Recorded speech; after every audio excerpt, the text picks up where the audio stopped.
What if I said a cop followed a guy because of a pen, all right? A pen. Broke his leg, everything else, all right? Tased him. Yep, that happened according to the report.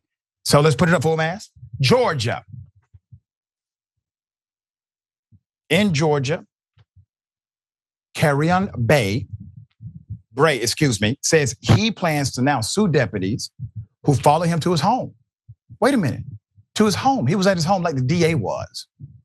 Follow him to his home, tasered him, broke his leg after accusing him of taking the pen that he used to sign a speeding ticket. He actually pulled over for the police, signed the speeding ticket, went home, still had the pen. Happens all the time.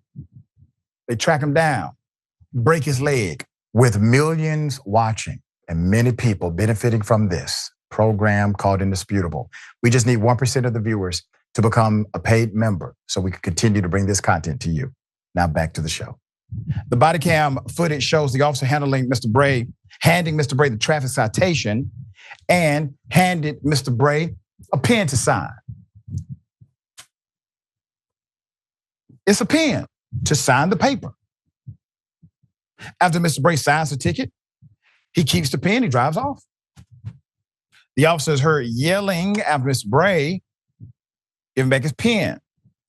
And then he says, he stole my mother pen. See, that's evidence of state of mind right there, okay? That's permissible in court. The officer shouted in the video. The officer alongside Meriwether County Sheriff's deputy followed Mr. Bray. This is a joint operation now. A joint freaking operation. 2 jurisdictions. Sir, was cocaine in the pen? Because in order for you to get this bent out of shape over pen, sir, I have to question everything now. What was in the pen? All right, put it up. So the officer alongside Meriwether County Sheriff's deputy followed Mr. Bray to his home, met him outside of his home, and officers demanded, not one cop, officers are demanding he give back the pen. Give me my pen or you're going to jail. The officer tells Mr. Bray. Mr. Bray says, I don't have your pen. Give it to me or I'm going to tase you. The officer says, okay. Now, it is likely the incident was so damn meaningless, he doesn't remember having the pen. Moments later, the officer tasers Mr. Bray with a deputy while a deputy forces him to the ground.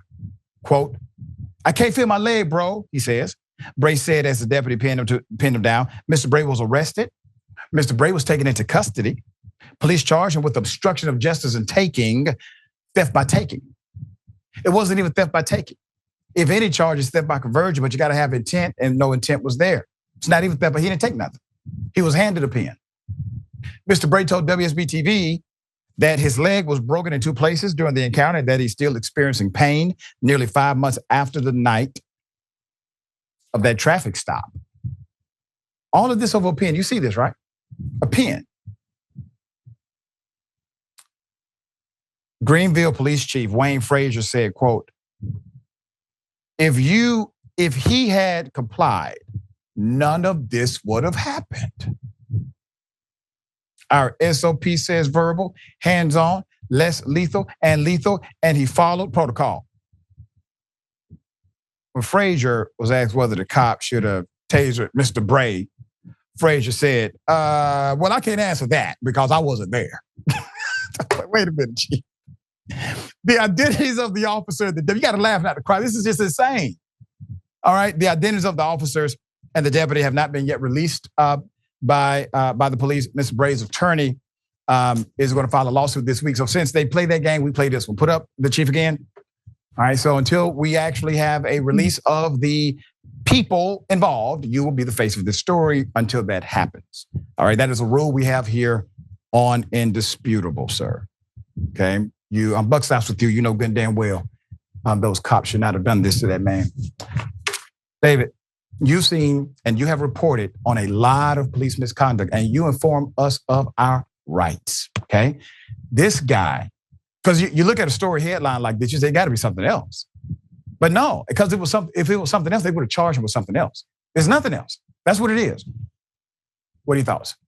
Yeah, I mean, listen, it's some sort of James Bond pen and it doubles as a gun, or it's a $2,000 diamond encrusted pen, and the guy looks at this and says, I'm keeping this. But the fact of the matter is, I mean, never mind, the pen. You've talked before about defund the police, and this is another example of defunding the police, because what's gonna happen, any legal expert's gonna look at this, and Mr. Bray's gonna walk away with more money from this department than the entire budget for pens in every police department up and down the US East Coast. That's how much money he's gonna get out of this. And so, fine, the police officer was mad that his pen, he gave his pen and the guy inadvertently didn't give it back, okay. But the other part about this, which is, again, we get to the use of force.